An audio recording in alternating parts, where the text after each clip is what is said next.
my name is Eddie Tofpik. I'm Head of Technical Analysis and Senior Markets Analyst at ADM Investor Services International Limited.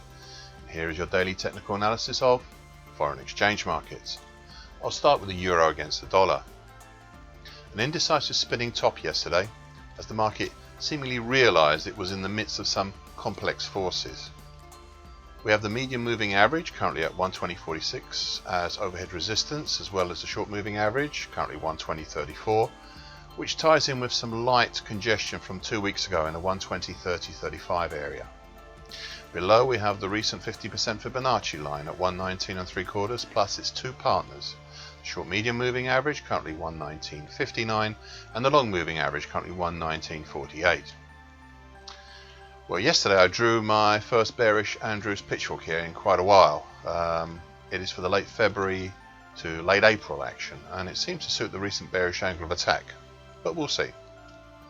So far today, a reactionary move higher after the last few days bearish activity, up to testing the short and medium moving averages and looking like a bullish engulfing pattern right now.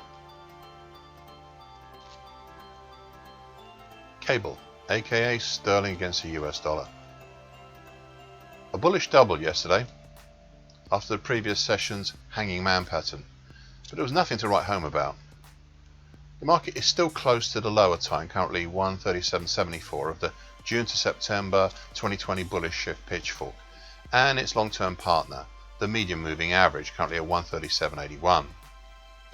Please remember this pitchfork has given the bullish angle of attack of this market since September last year, and has also been partnered by the medium moving average for all that time.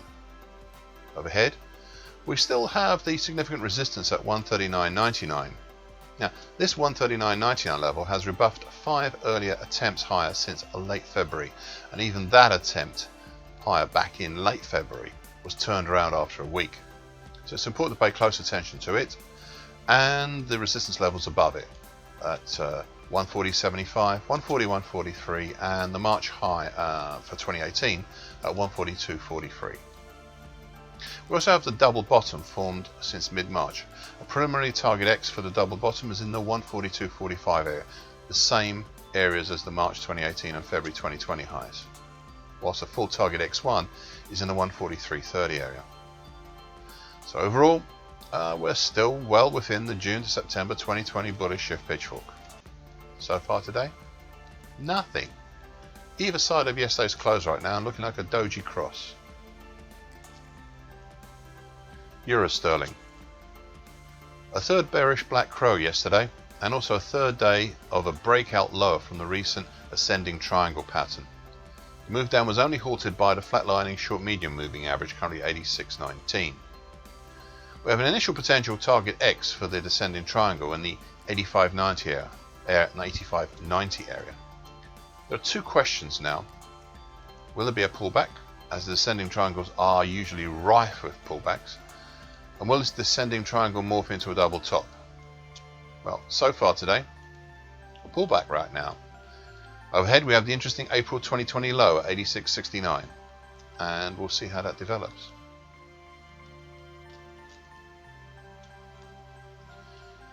US dollar against the Indian rupee. A strange day yesterday, one of indecision. It's almost a key reversal, but instead settled up as an outside day. At the same time, it was also an indecisive spinning top. You see what I mean? It has all been prompted by the combined support below of the 50% Fibonacci line of September 2019 to April 2020 move at 73.67, the almost flatlining long moving average, currently 73.62, and now the rising short medium moving average, currently 73.55. The indecision here, ahead of this support, is becoming quite evident now. Anyway, we still have below, after target X, an initial potential target X1 for the double top in the 73.45 area, with a full potential target X2 in the 73 even area. So far today, well, still indecision, and a seeming greater interest to explore the upside, as prices continue to move either side of the 50% Fibonacci line of the whole of the 2020 move at 73.84. Overhead, the next significant resistance is the 50% Fibonacci line of the February to April 2020 move at 74.26. US dollar against the Brazilian real. A bearish open and close Black Mariposa yesterday, as after all the seeming indecision yesterday, Monday and last Friday at the overhead resistance combination of the recent 50% Fibonacci line at 544.41, the medium moving average currently 546.77, and the long moving average currently at 544.94. Well, enough was enough, and the market dropped back down towards the lows of last week in the 534.15 to 532.66 area. We still have below target X1, a possible full target for the recent sideways triangle at 513.80. I have a suspicion that this may be too much of an ask, and I may retire it soon, but I'll keep a watching brief on it for now. US dollar against the Mexican peso. A bullish white soldier yesterday after the previous session's interesting combined indecisive spinning top and outside day. However, the market was still capped on top by the lesser recent 61.8% Fibonacci line at 20.3382 and supported below by the head and shoulders neckline currently 20.1172. The only noteworthy event was the market closed back up over the medium moving average currently at 20.2249, a role it seems to play on a closing basis right now. I have a suspicion that the market is indecisive, but on a larger than intraday scale. I don't think the medium moving average should be treated this way, unless there were other conflicting forces in play. Till that is resolved, we will continue to have this odd situation here. So far today, again, either side of the medium moving average and within the same strictures previously mentioned. Outside the levels mentioned earlier, we have the flatlining short medium moving average overhead, currently at 20.4136, and a congestion area between roughly 2010 even and down to 1980 even, dating from December 2020 and January this year, sitting below.